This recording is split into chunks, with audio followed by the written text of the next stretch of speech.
Hi welcome to our channel. Present మనతో పాటు రచయిత, గాయకులు, డైరెక్టర్ అయిన కనగాలి జయకుమార్ గారు ఉన్నారు. మరి వాళ్ళ ఏ విషయం పైన ఆయన మనతో మాట్లాడబోతున్నారు, ఆయన మాటలో తెలుసుకునే ప్రయత్నం చేద్దాం.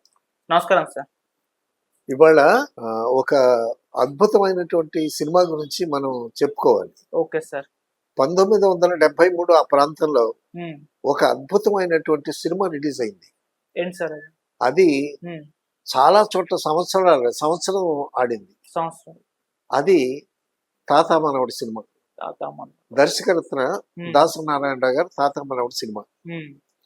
ఈ 'తాత మనవడి' సినిమాకి నిర్మాత రాఘవ్ గారు. హ్మ్. 'తాత మనవడు రాఘవ' అని అంటారు ఆయన్ని ఇండస్ట్రీలో. సో వీళ్ళిద్దరి నేపథ్యం ఏంటంటే, రాఘవ్ గారు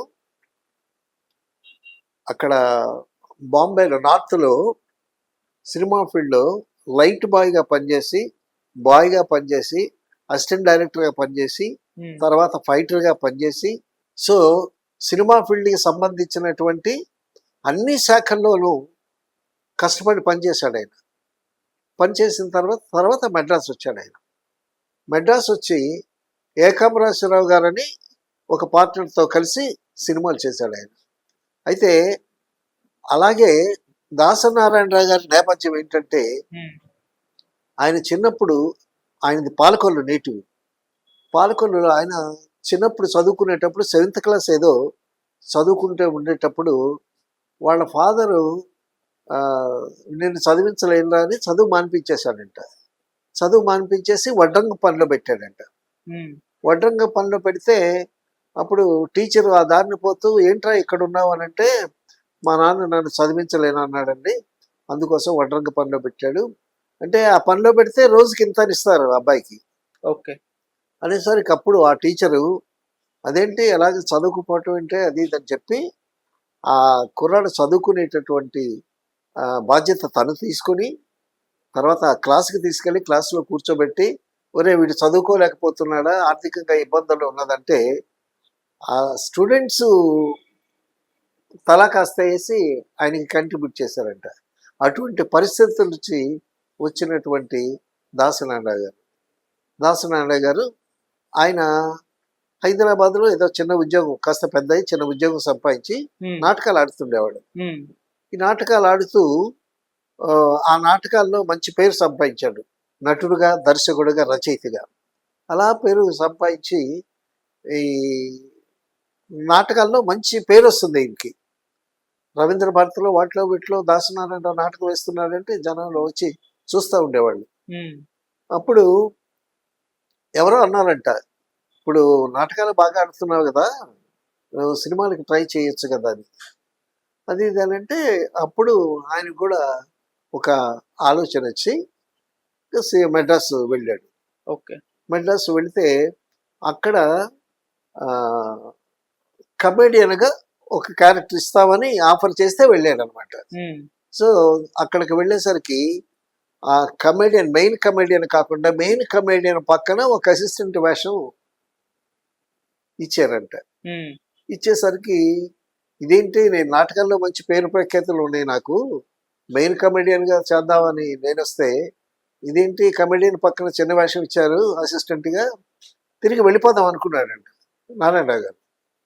వెళ్ళిపోదాం అనుకునేసరికి అప్పుడు నేను ఇప్పుడు తిరిగి వెళ్ళిపోతే వీడి సినిమాలకి పనికిరాని పంపించేశారని అనుకుంటారు, సో ఆ అవమానాలు ఎందుకు భరించడం అది ఇదని చెప్పి ఆ అసిస్టెంట్గానే చేసాడంట. చేసేటప్పుడు బహుశా శివరావు అనుకుంటా ఆ మెయిన్ కమెడియన్, అతని పక్కన అసిస్టెంట్ అనమాట. ఆయన డైలాగులు చెప్పలేకపోతే పోతుంటే ఈయన ఏదో చెప్పాడంట. చెప్పేసరికి ఆ మెయిన్ కమెడియన్ కోపగించుకున్నాడంట, నువ్వు ఇప్పుడు రైలే దిగావు, నువ్వు నాకు సలహా ఇచ్చేవాడువా, అది ఇదని కోపగించుకున్నాడంట. తర్వాత భోజనాలు చేసేటప్పుడు కూడా మా పక్కన కూర్చోవద్దు, నువ్వు వేరే చోట కూర్చో, అది ఇది అన్నాడంట.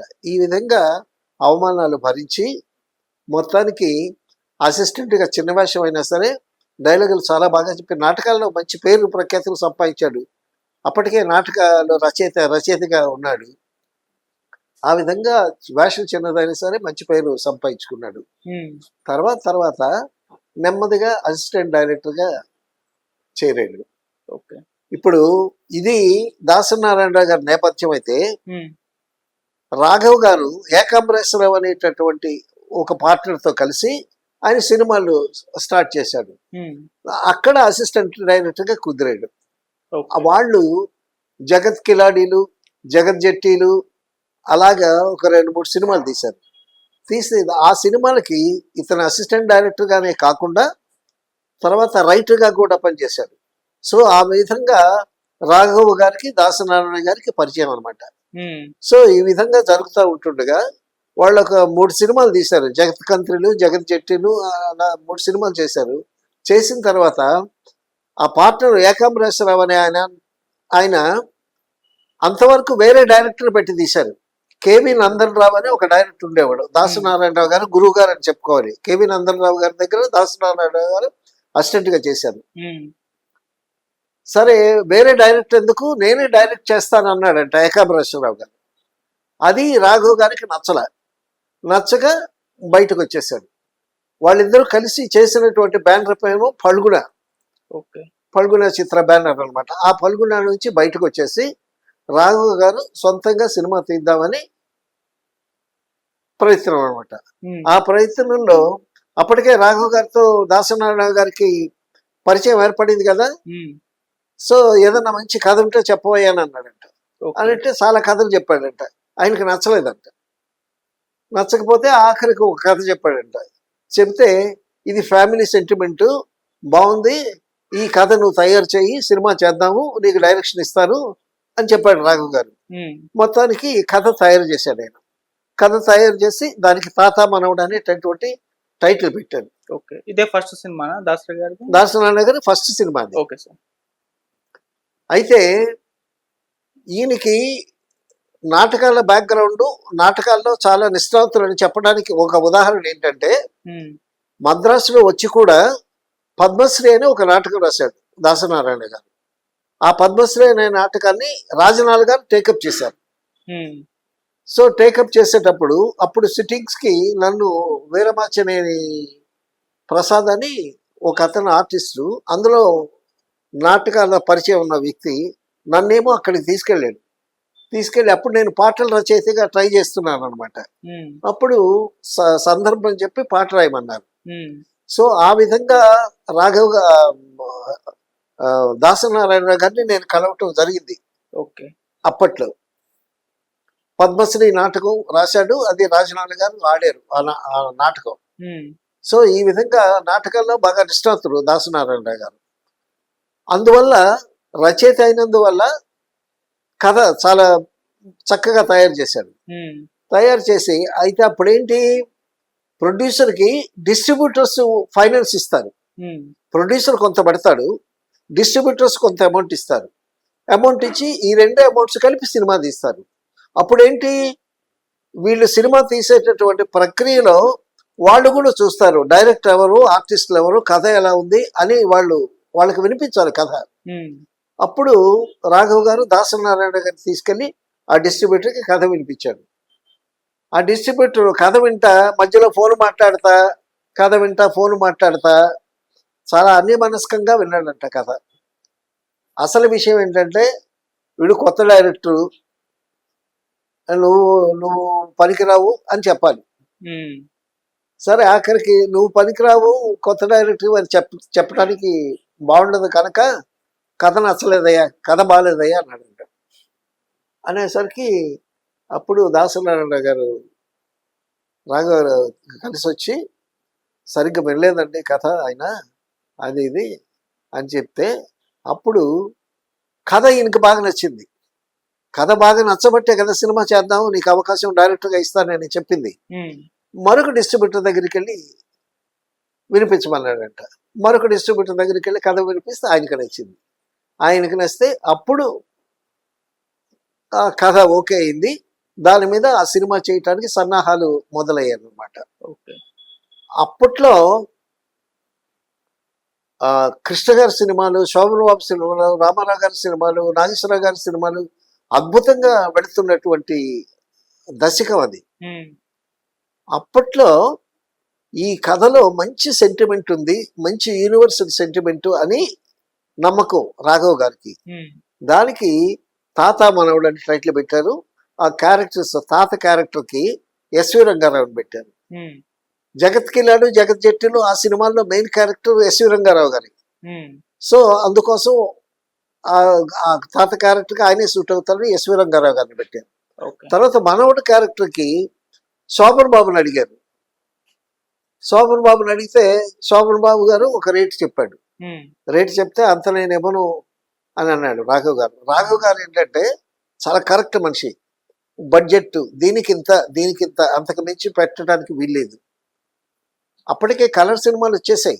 ఉమ్, బ్లాక్ అండ్ వైట్ సినిమా ఇది. బ్లాక్ అండ్ వైట్లో తీయాలి, బడ్జెట్లో చేయాలి. అప్పుడేమో శోభన్ బాబుని కాంటాక్ట్ చేస్తే ఆ, నాకు ఇంత ఇస్తేనే చేస్తానన్నాడు. ఉమ్, దాసనారాయణ గారు వెళ్ళి రాఘవతో ఆయన ఇంతే చేస్తానన్నాడు. ఏమంటే అంత లేదయ్యా, ఏదో నువ్వు అడుగుతున్నావు కాబట్టి ఇంకొంచెం పెంచుతానన్నాడంట. సరే కొద్దిగా పెంచుతానన్నట్ట. ఏం లేదు, మొత్తానికి శోభన్ బాబు కుదరలేదు. ఓకే. మళ్ళీ ఎవరు ఫిక్స్ అయ్యారు సార్? శోభన్ బాబు ప్లేస్లో ఉమ్, చాలా అద్భుతమైనటువంటి మార్పు ఏంటంటే రాజబాబుని ఫిక్స్ చేశారు. ఓహో, రాజబాబు అప్పటికే మంచి కమెడియన్. అవును. సో అతన్ని మెయిన్ క్యారెక్టర్గా పెట్టారు. ఇక్కడ హీరో అనే దానికన్నా మెయిన్ క్యారెక్టర్ అనుకోవాలి.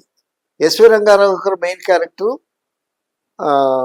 రాజబాబు ఒక మెయిన్ క్యారెక్టరు, తర్వాత సత్యనారాయణ ఒక మెయిన్ క్యారెక్టరు, తర్వాత విజయ నిర్మల గారు ఒక క్యారెక్టర్స్. ఇవి మెయిన్ క్యారెక్టర్స్.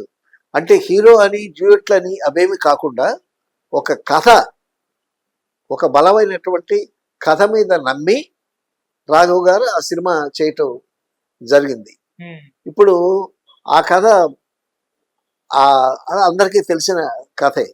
ఏంటంటే ఒక తండ్రి కొడుకుని గారాబం చేసి కొడుకుని పట్టణంలో చదివిస్తాడు. బాగా చదివిస్తాడు కష్టపడి సంపాదించి. అతను విలాసాలకు పోతూ ఉంటాడు.